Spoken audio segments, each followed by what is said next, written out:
Fala pessoal, tudo bem com vocês? Olha, vamos para mais uma entrevista aqui no canal MOTV. Se inscreva no canal, ative o sininho e, claro, dê sua moral aqui pra gente. A gente fica muito feliz de saber que você gosta dos nossos conteúdos. E não esqueça de comentar, tá bom? É importante você comentar e curtir. Curta aí os nossos vídeos. Vamos para a entrevista. Valeu, galera. Pronto, dando continuidade aqui ao programa Bola na Rede, a gente sempre traz um convidado especial e essa semana é uma semana muito especial no esporte, né? Semana de eleições suplementares que vão acontecer no dia 15 de dezembro, ou seja, são 3 chapas, todo mundo na correria, claro, buscando aí trazer sua proposta e lutar para conseguir o cargo de presidente do esporte, momento difícil do esporte, né? A gente sempre reforça aqui na nossa TMC, o esporte acabou sendo rebaixado para a Série B, e não só rebaixado, teve todos os problemas ali acontecendo durante essa temporada que acabou, então, de fato, teve a renúncia de presidente, e agora o esporte vive esse momento aí decisivo na sua política do clube. E hoje, a gente está recebendo aqui, né, o Paulo Bivar, né, que é o da Chapa 10, Esporte Eterno Mudança para Vencer, que tem como vice ali o Manuel Veloso. E a gente vai bater um papo aqui rapidinho, para poder entender um pouquinho sobre as suas propostas e também conversar com o torcedor rubro-negro que neste momento está ansioso e também com muita desconfiança, né, pelo momento que está vivenciando. Mas antes, grande Paulo, obrigado pela sua disponibilidade. É um prazer estar lhe recebendo aqui na nossa TMC, viu, amigo? Boa noite, seja bem-vindo. Boa noite, Moisés. Prazer meu. Obrigado pelo convite. É sempre um prazer e uma honra falar sobre o esporte, falar sobre futebol, falar sobre negócio e tentar compartilhar um pouco aí com a torcida do esporte meu pensamento, meus planos, caso eleito, né, nesse pleito aí para o ano de 2026. Paulo, para a gente já dar início aqui a essa nossa sabatina, sendo mais direto às suas propostas, a gente observa que o momento do esporte é difícil, todo mundo já sabe, né? Principalmente pensando no futuro. E o Paulo Bivar, como é que está observando, como é que vê isso, de que maneira você entende que, chegando à presidência do esporte, vai conseguir, de uma forma rápida, dar ali um retorno que o torcedor está esperando? Eu acho que a gente tem discutido muito, né, Moisés? Eu acho que a nossa plataforma, eu acho que as nossas propostas hoje são não só as mais de acordo com a realidade e com a necessidade do clube, como o time e o grupo de pessoas que tem me dado suporte são as pessoas com mais experiência comprovada, com resultado de sucesso, porque gente que trabalhou no esporte tem muita, a questão é quem trabalhou e fez parte de gestões vitoriosas, e eu acho que o meu time tem isso. A gente tem algumas coisas assim que são muito importantes para a gente. Acho que primeiro, acima de tudo, é o sucesso no campo. Ano que vem tem que ser um ano vitorioso. O esporte não pode correr riscos, o esporte não pode fazer apostas, tem que subir ano que vem. Então, parte da nossa gestão do futebol tem muito isso em mente, tem que ser campeão pernambucano, tem que ser competitivo na Copa do Nordeste e tem que garantir o acesso para a Série A. Eu não consigo imaginar um 2027 com o esporte numa permanência na Série B. Seja do aspecto financeiro, seja do aspecto de reconexão com a torcida, que é um outro pilar. Então, dito isso, a gente tem um momento extremamente desafiador do aspecto financeiro, um elenco grande, tudo bem que tem muita coisa acontecendo, o jogador pedindo para sair, e essa ansiedade da torcida de contratação, seja de treinador, seja de reposições para o elenco, mas isso vai acontecer, a gente já está trabalhando para isso, a gente já tem um planejamento extenso de nomes, de contatos, de jogadores do atual elenco com quem a gente quer ter conversas, enfim, a gente está trabalhando, eu diria, o clube nesse aspecto. Hoje é muito difícil isolar, porque a gente fala do futebol e eu mexo no financeiro. Eu mexo no financeiro, a gente fala sobre o administrativo. Fala sobre o administrativo, sobre uma gestão financeira responsável, significa a gente ter uma sobra financeira para também trabalhar a reconstrução do patrimônio, principalmente a sede. Então está tudo muito interligado. Eu, particularmente, cresci dentro do clube e sempre tenho uma visão de que o clube ele é um organismo vivo, está tudo absolutamente interligado. Se você não tiver sucesso no campo, não vai ter dinheiro. Se não tem dinheiro, é muito difícil você conseguir evoluir em todas as outras coisas. E aí é onde eu acho que nasce o verdadeiro desafio do que a gente vê para o ano que vem. Precisar fazer uma redução de folha, precisar fazer um enxugamento forte desse plantel, ao mesmo tempo que a gente traz peças de reposição com perfil de Série B, com perfil de acesso, jogadores com paixão, que defendam as cores do esporte, que eu acho que isso é uma característica de time meu, time que briga, que morde, que disputa toda a bola. Eu lembro muito, eu gosto muito daquele jogador dando carrinho na linha lateral, brigando por lateral, que faz tempo que eu acho que a gente não vê isso. Acho que não só no esporte, mas um pouco no futebol brasileiro, isso também é algo que tem diminuído muito, mas eu acho que essa é a pegada de Série B, e acima de tudo é isso, assim, o nosso compromisso é com acesso, não menosprezando de novo. Eu tenho dito isso, até fui mal interpretado. Qual que é a prioridade? Agora a prioridade é ganhar a eleição. Ganhar da eleição, a prioridade é ganhar o Campeonato Pernambucano. Por quê? É através do título pernambucano que a gente reaproxima a torcida. Mas não só ganhar o Campeonato Pernambucano, mudar completamente a dinâmica de como o torcedor se relaciona com a instituição clube, já trabalhando um pouco a infraestrutura, trabalhando a conexão, trabalhando toda a parte de acesso ao estádio, compra de ingresso, valorização do sócio, e por aí vai. É um desafio de proporções homéricas, assim, Moisés. É um negócio muito grande, mas a gente tem plano e tem time para fazer isso. Ô Paulo, outra questão que é muito debatido é o seguinte: quem assumir a presidência do clube hoje, Sport, terá pela frente, você falou sobre o elenco, mas é um elenco muito grande. É um elenco que passa de 30 jogadores. E claro que essa folha ela vai reduzir. De que maneira você pretende, principalmente, há uma dívida, porque quando você vai reduzir a folha, você tem que negociar com os atletas para entender se eles querem continuar, se quiserem continuar, se tem como reduzir, entrar ali dentro daquele valor de folha que o Sport pode pagar para a temporada da Série B, que é um valor muito abaixo da Série A, e o Sport se mostra sem dinheiro, sem o capital. De que maneira você vai lidar com isso? Porque é um elenco muito grande e com a folha muito alta. Eu acho que esse é o principal ponto, Moisés, onde eu volto para as pessoas que estão comigo, para o meu grupo, principalmente o grupo de futebol. Quando a gente fala do meu VP, Augusto Caldas, e de Manuel Veloso, que é meu vice-presidente executivo, mas também faz parte da diretoria do futebol, eles fizeram isso em 2019, o ano inteiro, 2019, 2020 e até boa parte de 2021. Eu tenho dito isso, não existe ninguém hoje, não existe um rubro-negro que conheça de futebol, e quando eu digo conhecer futebol, é não conhecer os meandros do campo, não a tática, mas esse bastidor que é absolutamente importante nesse momento de ganhar credibilidade com o jogador, com os agentes, com os empresários, com os clubes, de fazer as parcerias, de ter jogadores aqui dentro do esporte, onde existe uma relação de ganha-ganha, e ganha-ganha para o clube que vai eventualmente emprestar o jogador para a gente, bancando um pedaço do salário, jogadores que precisam de exposição, que precisam ser recuperados para voltar para os seus clubes, ou eventualmente darem um retorno financeiro sendo negociados com essa visibilidade que o esporte dá, que Augusto e Manolo são hoje, assim, duvido que tenha alguém que chegue perto da experiência com contatos e credibilidade atual no mercado. Tem muita gente que fez isso 15, 20 anos atrás. 4, 3 anos atrás, não tem. E essa grande experiência e o grande ativo que eu acho que esses dois nomes, além, obviamente, de Thiago Petribu, de Romero Bivar, que vão trabalhar na integração base de futebol profissional.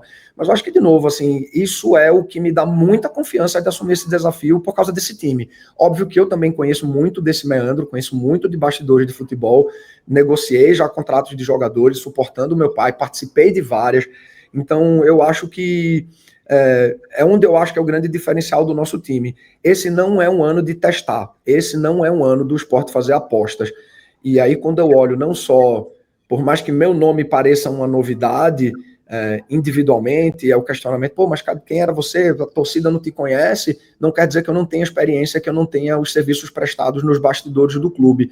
Mas, de novo, quando a gente olha o poder e a soma desse grupo da minha chapa, é a chapa que fez isso agora, 3, 4 anos atrás, com muito sucesso, e eu tenho total convicção que a gente consegue fazer isso de novo. Tanto que, infelizmente eu não posso dizer, Moisés, mas a gente já tem um planejamento de futebol extremamente completo. Eu diria que 90% do nosso plano já está pronto. Eu não posso falar e a gente não pode agir porque primeiro a gente precisa ser eleito, com todo respeito à instituição, ao processo eleitoral e aos outros candidatos.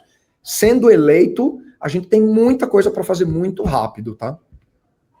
Paulo, outro questionamento vai também para a questão da política do clube, né? A gente sabe que a política está muito em alta, é um momento de intensidade que a gente percebe que é, sim, cada um com a sua proposta, mas o Paulo conseguindo chegar à presidência, vai desarmar o palanque, vai conversar com as outras chapas, vai conversar com os outros candidatos, para todo mundo se unir e pensar apenas no esporte, porque se esse também é um questionamento da torcida, né? Após a eleição, por tudo que já passou. Como é que você pensa isso nos bastidores da política, chegando à presidência, com esses outros candidatos perdendo aí, você vencendo?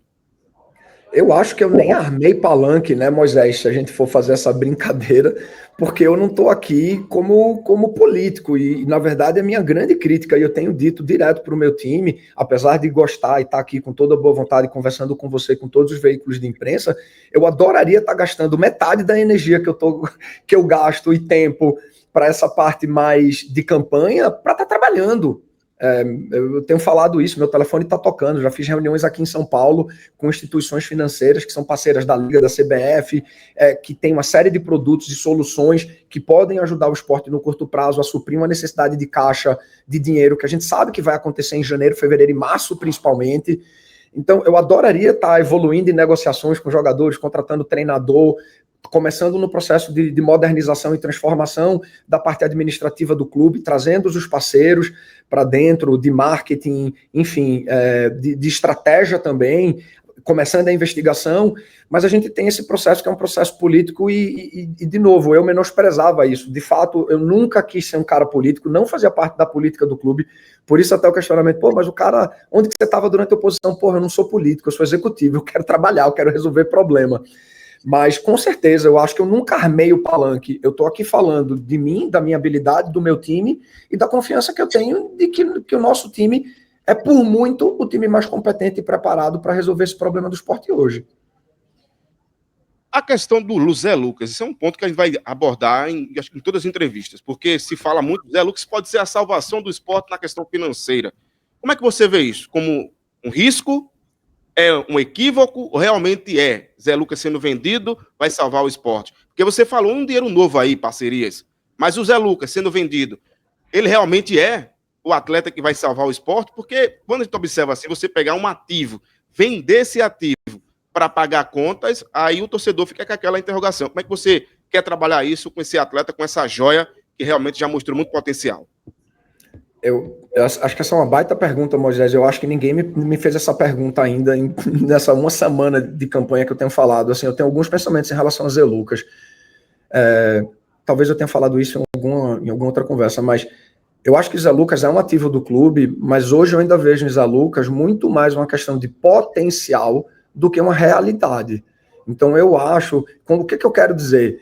Hoje, mesmo no futebol internacional, mesmo depois ali do grande trabalho que ele fez com a seleção brasileira, e eu conversei com algumas pessoas de bastidores que elogiaram não só o papel dele dentro de campo, mas pouco se fala isso, é o papel de Zé Lucas e a maturidade dele no extracampo, o quanto ele é bom de elenco, o quanto ele é bom taticamente, o quanto que ele entende, conversa com o treinador, e o suporte que ele tem da família dele, o quanto que ele é um menino maduro. Eu vou fazer de tudo para não ter que queimar Zé Lucas por uma necessidade financeira. E eu tenho um sonho, ou um sonho não, talvez o sonho seja muito, muito distante, mas eu não gostaria de vender Zé Lucas antes que ele de fato virasse um ídolo da torcida. E eu não acho, apesar dele ter sido importante ter participado do título pernambucano desse ano, título é título, mas da perspectiva da torcida, e somos aí atuais tricampeões pernambucanos, vamos disputar o Tetra, mas Zé Lucas, eu adoraria negociar ele depois que ele tivesse um vínculo melhor com a torcida, que ele saísse daqui como ídolo, e não como um jogador de alto potencial que saiu daqui e estourou em outro lugar, como a gente viu o Joelinton, que teve uma participação pequena, inclusive saiu do esporte, é ídolo e tudo mais, mas eu não acho que ele saiu como outros jogadores que vieram para cá, medalhões, e tiveram campanhas, títulos, gols e momentos históricos, onde esse vínculo foi criado com o clube de maneira eterna. Eu não gostaria de fazer isso com o Zé Lucas, eu gostaria de que minimamente ele tivesse um bom primeiro semestre, que a gente tivesse um primeiro semestre de muito sucesso, ele fortalecesse esse lugar, não só de talento, mas de ídolo com o time, até para que a gente possa negociar ele com as condições de acordo com a realidade do mercado. E esse é o fato. Eu não quero queimar Zé Lucas por uma necessidade de dinheiro. De novo, a gente precisa entender qual vai ser a verdadeira situação. Parte disso, quando eu te falei das reuniões que eu fiz ontem com algumas instituições financeiras aqui, uma delas, inclusive, tem um produto financeiro para que a gente não precisasse comprometer 100% do nosso percentual de Zé Lucas, onde numa eventual necessidade imediata de dinheiro, a gente possa abrir mão de um pedaço, ainda assim guardar e esperar com o jogador, criando esse vínculo com a torcida, transformando ele num ídolo, para depois a gente vender ele por um valor que seja bom genuinamente para o esporte. Essa pergunta ela foi feita, Paulo, porque a gente sabe que agora há pouco o Sport vendeu o Riquelme. E o Riquelme saiu de graça. Eu falei, tá? Isso aqui é uma opinião minha, que eu disse que foi uma negociação pífia. Porque você vende um atleta, você paga quem está devendo e você fica com 30% dos direitos do jogador, ok. Mas quando é que vai ser vendido? Quando é que esse dinheiro vai chegar no caixa do esporte? Então, realmente, essa pergunta é muito interligada a isso, porque aí você fala que não, o seu projeto de gestão não passa pela venda do Zé Lucas. Né? Então, isso está muito claro. Outra questão que também... Não é que não passa pela venda, tá, Moisés? A venda tem que ser boa. Não pode ser uma venda na base do desespero, porque o esporte não tem dinheiro e a gente precisa aceitar qualquer valor. Junto com essa minha vontade de que tem um momento correto que seria. Eu acho que hoje, Zé Lucas não jogar o Pernambucano, por exemplo, disputar uma Copa do Nordeste, não seria o melhor para a relação dele com a torcida. E ele, como um jogador que está na categoria de base do esporte desde os 13 anos de idade, eu acho que isso não seria a melhor estratégia para ele e para o clube. Mas, de novo, conversas envolvem muitas outras variáveis. Isso seria o que está na minha cabeça, a minha intenção, tá? Mais uma pergunta, eu sei que para a gente ir dando um caminho de finalizar aqui esse nosso bate-papo, é sobre a questão de técnico, tá? Porque esse ano o Sport teve 4 treinadores, ou seja, uma perda de identidade imensa. E a torcida sentiu isso na pele. Como é que você observa isso? De fato, se fala aí no nome do Léo Condé, mas a informação que chega da imprensa cearense é que o Ceará tem um interesse da continuação do treinador lá no Ceará e realmente esse nome foi conversado, é um nome que está sendo fortalecido e existem outros nomes, caso você chegue à presidência no dia 15? Total, eu acho que assim, todos são bons nomes, todos os nomes que foram especulados até agora são nomes que estão no nosso radar. Léo Condé, Carpini, Mozart, enfim, todos eles são nomes excelentes que eu acho que bateriam muito com a necessidade do esporte para o ano que vem. Infelizmente não dá para contratar treinador por rede social, existe uma conversa dele também querer, existe uma comparação de que tipo de proposta. Nenhum treinador vai aceitar qualquer negociação num clube que acabou de ser rebaixado e não tem um presidente sentado na cadeira. Eles vão querer saber quem são essas pessoas. São pessoas sérias, qual é o plano para a gestão do clube. Então, assim, tem que ter muita calma em relação a isso. O que eu posso dizer é que todos esses nomes que estão sendo especulados na mídia, a gente concorda que são nomes absolutamente interessantes. A gente tem conversa com outros nomes também, além desses óbvios, e esses óbvios que, de novo, faz muito sentido e interessam o esporte, não acho que só a nossa chapa, mas é praticamente unanimidade de mercado. A gente precisa entender o que, de fato, a gente tem aí os valores divulgados pela mídia da própria saída do Mozart do Curitiba, do que diz respeito a uma proporção que, se fosse aquilo, não tem como o esporte pagar R$500 milhões a um treinador, especulando ou partindo do princípio que esse valor esteja correto do que foi divulgado. Mas, enfim, a gente tem alguns nomes, tem outros 2 nomes de pessoas que a gente gosta muito, que demonstraram interesse, um carinho pelo projeto e compraram e teriam interesse no esporte, ou seja, existe uma relação mútua, uma vontade mútua, mas que, de novo, isso a gente só pode descobrir a partir do dia 16, a gente poder chamar essas pessoas, começar a ter propostas, evoluir as conversas e começar a entrar nos pormenores. Não só treinadores, como os executivos de futebol também, né, Moisés, claramente.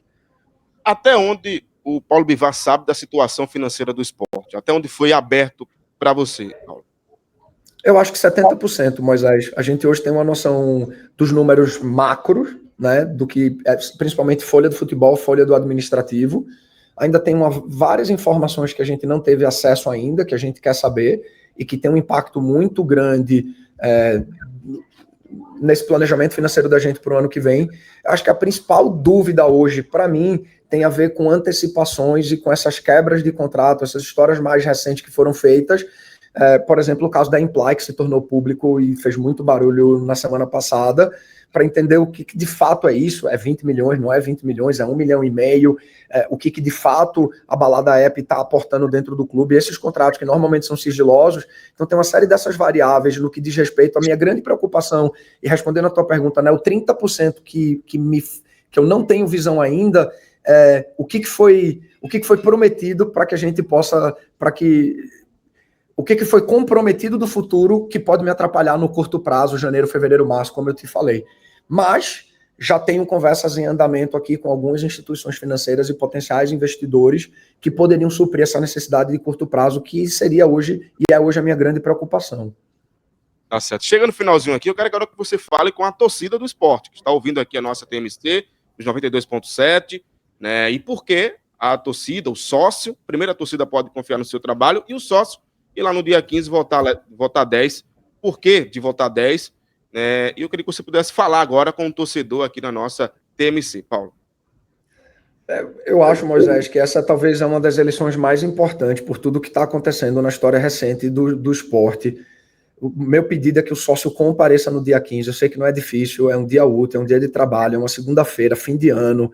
Eu sei pela minha agenda aqui na minha empresa, então eu sei que está todo mundo nessa correria, mas é muito importante que o sócio apareça e exerça seu dever democrático de escolher aquilo que é melhor para o clube. Na minha visão, e meu trabalho é traçar diagnósticos de cenários corporativos e ajudar as empresas a tomarem as melhores decisões em escolhas de executivos e pessoas. Quando eu analiso o que tem nesse pleito, para mim, com toda tranquilidade, não querendo ser arrogante ou não menosprezando a concorrência, eu vejo uma diferença gigantesca dos nomes que estão comigo, do grupo e da soma das experiências que esse grupo aporta na nossa chapa. Então, assim, eu queria que o sócio, meu pedido para o sócio é analise com cuidado, entenda a situação do clube e faça um deparo do que cada candidato aporta para esse momento. É uma eleição muito importante e o sócio precisa exercer o seu direito de voto. A gente não pode deixar essa eleição ser definida em rede social ou em conversa de bastidores. O sócio tem que ir para o clube decidir e se responsabilizar pelo futuro do esporte no ano que vem. Paulo, muito obrigado pela sua disponibilidade, pela sua atenção conosco aqui. Sucesso, viu, amigo? Muito obrigado, Moisés. Prazer falar com você, os ouvintes da TMC, e estamos sempre à disposição pelo Esporte Tudo.